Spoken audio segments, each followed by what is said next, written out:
Au cœur de la révolte populaire qui secoue depuis plus de 2 mois maintenant notre pays, se trouve un profond sentiment d'injustice qui correspond à des inégalités quotidiennes très réelles. Injustice fiscale, sociale, écologique, injustice de la justice elle-même.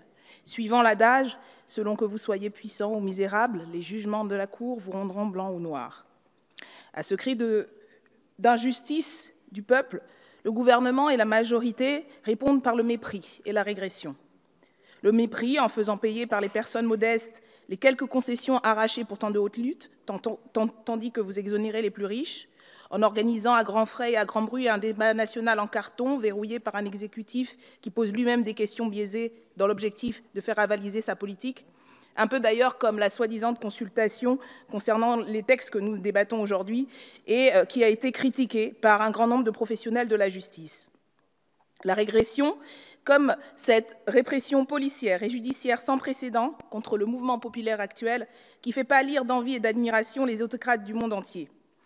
Parmi quelques-uns de vos faits de gloire, les dispositions préventives, selon vos mots mêmes, Madame la garde des Sceaux, prises pour empêcher de manifester, les milliers d'interpellations et de gardes à vue, dans leur grande majorité abusives, comme celles de lycéens, de militants écologistes ou même d'avocats. Rappelons-le, puisqu'il faut vous le rappeler, en démocratie, il ne peut y avoir d'interpellation préventive, sans quoi il n'y a pas d'habeas corpus. En démocratie, il ne peut y avoir connivence des ministères de la Justice et de l'Intérieur pour entraver un droit constitutionnel, sans quoi il n'y a plus équilibre, mais collusion des pouvoirs.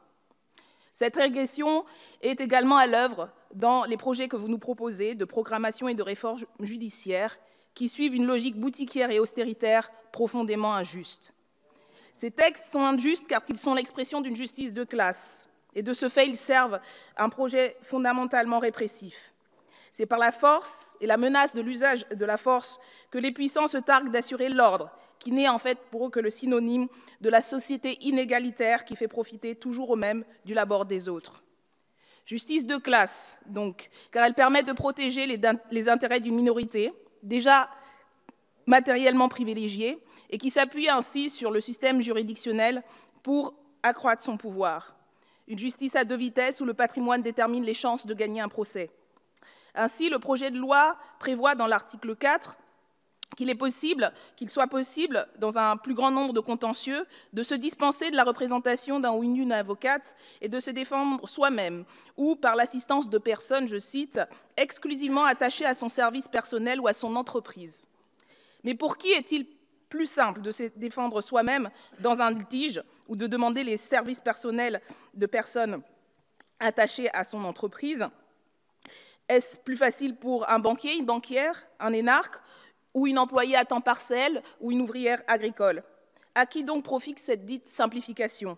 À qui profite l'élargissement d'une médiation lorsque cette médiation coûte de l'argent, que vous ne donnez pas les moyens du service public d'une véritable médiation ouverte à tous? Toujours aux mêmes, ceux et celles qui n'en ont pas si besoin que ça. Selon le défenseur des droits, celles et ceux à qui le système actuel met des barrières dans l'accès à leurs droits et donc éprouvent le plus de difficultés dans la démarche administrative sont principalement des jeunes de 18 à 24 ans, des agriculteurs et agricultrices, des personnes inactives, des ouvriers et des ouvrières et des personnes les moins diplômées. Je cite, « De plus, la précarité est la plus importante et les personnes concernées sont susceptibles d'être pénalisées par des démarches administratives à effectuer en ligne, voire de ne pas disposer de l'équipement matériel nécessaire pour le faire. Ces personnes précaires ont également moins accès à leurs droits car elles sont moins à même de conduire un recours de bout en bout pour les faire valoir ou les défendre du fait des coûts, de la technicité, du caractère intimidant de l'appareil juridictionnel. » Vous répondez, dans la majorité, à ces problèmes réels par un éloignement géographique encore plus grand des juridictions, avec la fusion des tribunaux d'instance et de grandes instances, et une dématérialisation toujours plus inégalitaire des démarches. Ainsi, au lieu de diminuer, vous renforcez les disparités. La justice que vous développez est une justice à double tranchant. Vous défendez bec et ongle le transfert de compétences judiciaires à l'administration ou au privé, mais lorsqu'il s'agit par exemple de déjudiciariser le changement de mention de sexe à l'état civil, vous daignez à nos concitoyens et concitoyennes le droit à l'autodétermination, et donc vous rejetez le droit à l'égalité. Vous renforcez le contrôle des bénéficiaires des droits sociaux par des décrets publiés en catimini pendant la trêve des confiseurs, mais lorsqu'il s'agit de garantir l'irréprochabilité des services publics en matière de lutte contre les discriminations, vous levez les yeux au ciel et rejetez toutes nos propositions. Vous défendez avec passion le droit des entreprises à cacher sans entrave leur possible action illégitime en élargissant le secret des affaires. Pour celles et ceux qui profitent de cet élargissement, votre projet de loi est en effet une simplification, au détriment du travail des journalistes et des lanceurs et lanceuses d'alerte. Votre justice, justice de classe, est une justice répressive. Et vous vous servez de la répression parce que, comme politique, vous avez choisi de ne pas tenir compte de la dimension de justice sociale. La hausse budgétaire, dont vous vous félicitez à grand renfort d'exagération, est surtout une augmentation des moyens consacrés à l'enfermement.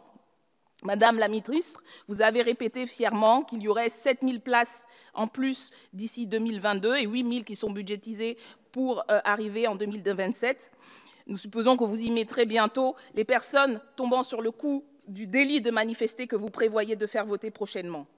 Vous parlez d'effectivité des peines, de sens de la sanction, de célérité, quand il s'agit de surveiller, punir et enfermer les mêmes, tandis que vous appliquez une fermeté toute républicaine pour celles et ceux qui manifestent, vous appliquez une indulgence toute jupitérienne pour celles et ceux qui bénéficient des largesses du prince. Faut-il rappeler les exemples de ce manifestant qui reconnaît avoir commis une faute, se présente de son propre chef à la justice et est immédiatement mis en détention provisoire alors qu'il remplit tous les critères pour ne pas l'être, tandis qu'un certain chargé de mission de l'Élysée se promène autour du monde avec 2 passeports diplomatiques pendant 6 mois, après avoir commis des faits dont il continue de nier la gravité et s'est permis de mentir à une commission parlementaire. Pour résumer, votre projet, c'est l'éloignement des justiciables des lieux de justice, la privatisation de la justice du quotidien, le renforcement du pouvoir du parquet, c'est-à-dire du pouvoir politique, au détriment des droits de la défense, créant des atteintes graves aux droits et libertés constitutionnelles qui fondent l'État de droit. Vos projets de loi marquent ainsi une régression politique, sociale et démocratique à laquelle nous nous opposons résolument. Vous mettez ainsi en place une justice dégradée. Et une justice dégradée, c'est une justice qui dégrade. En déshumanisant et en dévoyant notre système judiciaire, vous créez en vérité des conditions pour approfondir la révolte populaire, sociale et politique qui très bientôt, nous l'espérons, et nous y travaillons, mettra en échec l'ensemble de vos politiques.